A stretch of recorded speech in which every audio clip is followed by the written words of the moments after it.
24వ వార్షికోత్సవం మా అన్న నందమూరి బాలకృష్ణ చైర్మన్గా ఈ కార్యక్రమాన్ని నిర్వహించి ఈ కార్యక్రమంలో పాల్గొనాలని నన్ను వారు ఆహ్వానించడం జరిగింది. మనస్ఫూర్తిగా వారికి కృతజ్ఞతలు తెలియజేస్తున్నా. ఇది ఒక మంచి అవకాశం నాకు తెలంగాణ రాష్ట్ర ముఖ్యమంత్రిగా. నందమూరి తారక రామారావు గారి ఆలోచనతో చంద్రబాబు నాయుడు గారు సహకారంతో 24 సంవత్సరాలు పూర్తి చేసుకొని లక్షలాది మందికి కోట్లాది మందికి సేవలు అందించి దేశంలోనే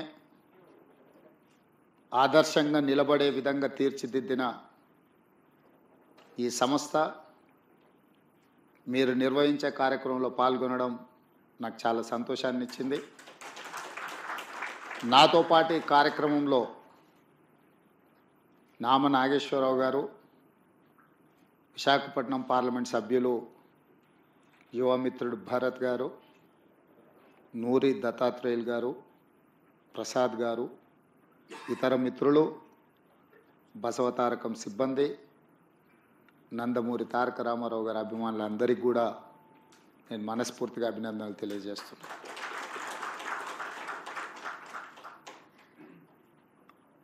నందమూరి తారక రామారావు గారు తన కుటుంబంలో జరిగిన ఒక విషాదకరమైన సంఘటన, బసవతారకమ్మకు క్యాన్సర్ రావడం ద్వారా వారిని కోల్పోవడం, కుటుంబంలో మనకు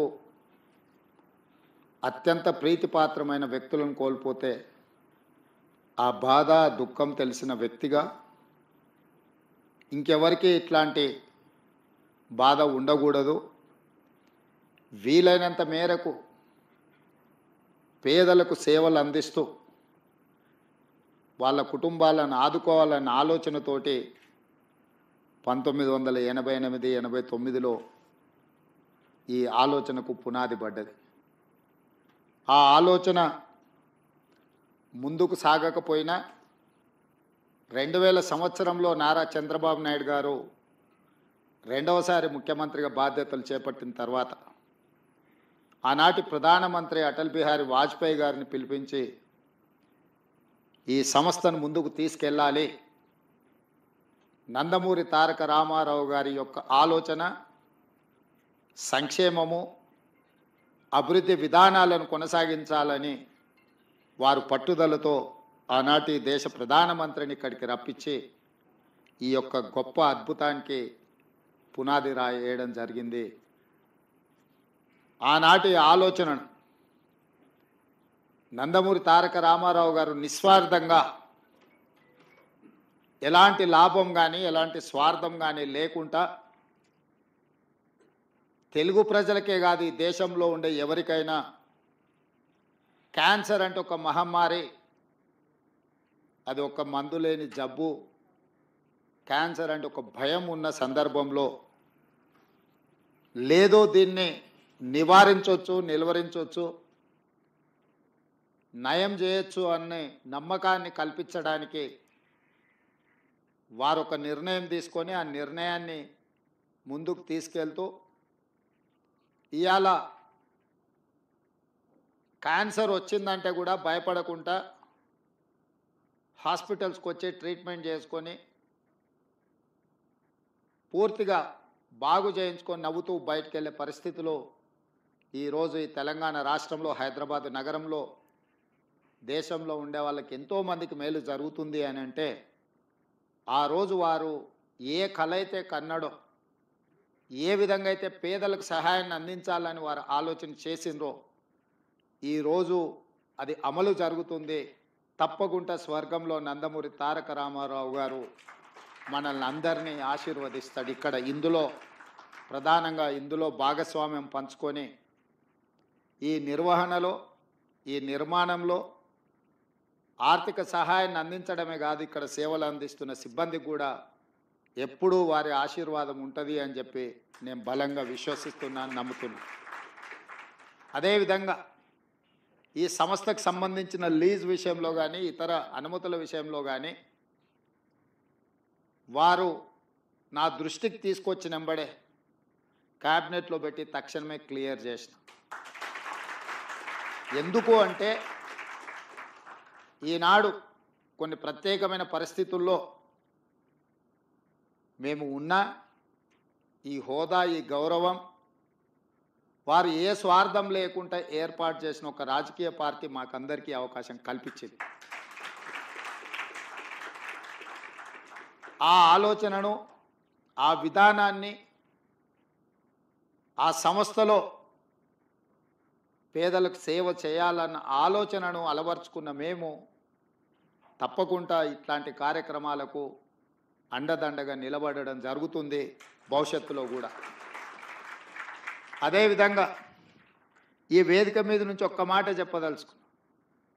మనలో ఉన్న ఆట నైపుణ్యం వెలికి రావాలి, ప్రజల గుర్తింపు జరగాలంటే నైపుణ్యం కలిగిన ఆటగాడితో పోటీ పడాలి అని పెద్దలు చెప్తూ ఉంటారు.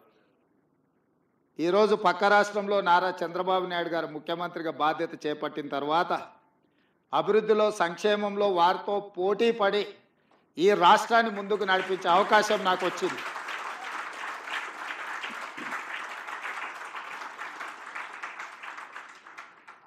గతంలో 12 గంటలు పనిచేస్తే సరిపోతుంది, అంతకు మించి అవసరం లేదు అనుకునేవాడిని. కానీ ఇప్పుడు వారు 18 గంటలు పనిచేస్తే నేను 12 గంటలతో సరిపెడితే కుదరదు. కాబట్టి మా అధికారులకు, మా సహచరులకు మనం కూడా 18 గంటలు పని చేయాల్సిందే. అభివృద్ధి విషయంలో, సంక్షేమం విషయంలో పోటీపడి ఈ 2 తెలుగు రాష్ట్రాలు ప్రపంచానికే ఒక రోల్ మోడల్గా నిలబడాలి అని నేను భావిస్తున్నాను. ఆ దిశగా మా ఆలోచన, మా విధానాలు, మా నిర్ణయం ఉంటుంది.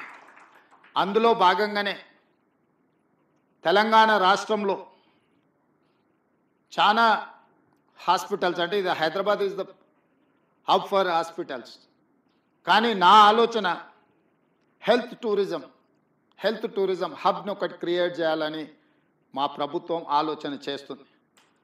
ప్రపంచంతోనే పోటీ పడే విధంగా ప్రపంచంలో ఉండే అన్ని జబ్బులకు సంబంధించి ఇక్కడనే వైద్యం అందే విధంగా ఒక హెల్త్ టూరిజం హబ్ని డిజైన్ చేయాలని ప్రాథమికంగా మేము ఒక అంచనాకు వచ్చినాం.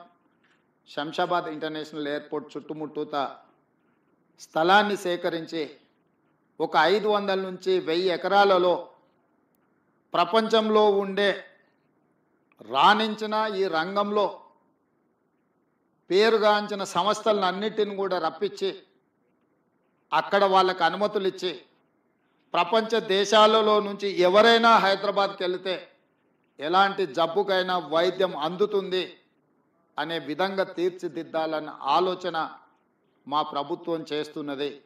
ప్రధానంగా హెల్త్ ఆర్గనైజేషన్స్లో పనిచేసే డాక్టర్లే కానీ నిపుణులకు తెలుసు, ఈరోజు మన దేశంలో అత్యధికంగా మిడిల్ ఈస్ట్ కంట్రీస్ నుంచి చాలామంది పేషెంట్స్ ఇక్కడికి వచ్చి వైద్యం చేయించుకొని వెళ్తున్నారు. వాళ్ళకి రావడానికి పోవడానికి అవసరమైన విమాన సౌకర్యాలే కాదు, విమానాశ్రయంలో దిగిన తర్వాత కూడా వాళ్ళకి ఎలాంటి ఇబ్బంది జరగకుండా ఒక గ్రీన్ ఛానల్ ఏర్పాటు చేసి మిడిల్ ఈస్ట్ కంట్రీస్ నుంచి ప్రధానంగా ఇక్కడ వైద్యం కోసం వచ్చే వాళ్ళకందరికీ కూడా ఒక అద్భుతమైన సౌకర్యాలు ఏర్పాటు చేయాలన్న ఆలోచన మా ప్రభుత్వానికి ఉన్నది. తప్పకుండా ప్రణాళికతో ముందుకు వస్తాము.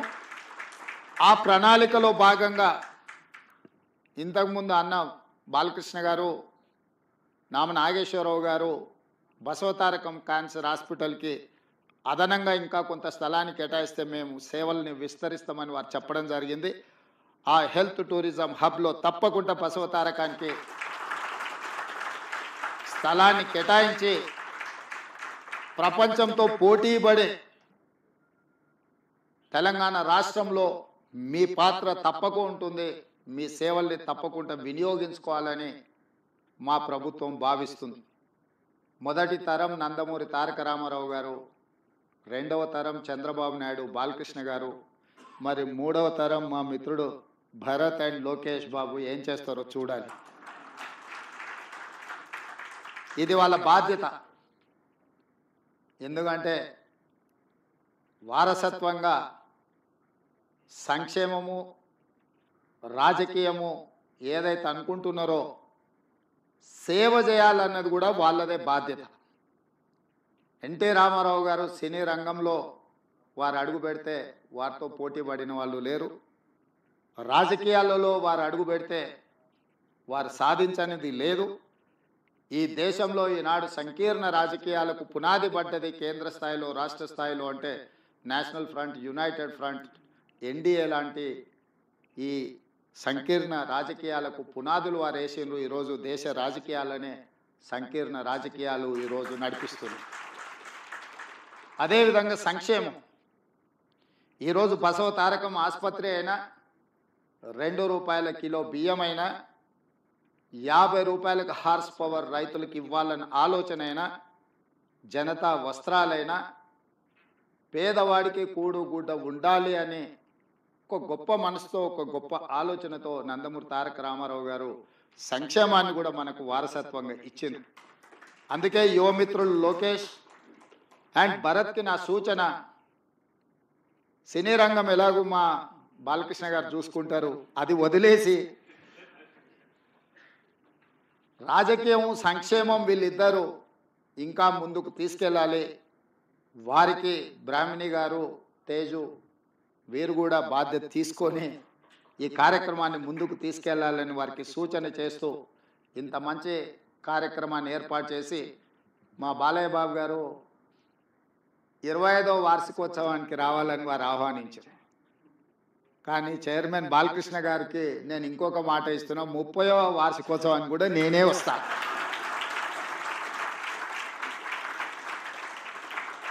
ధన్యవాదాలు.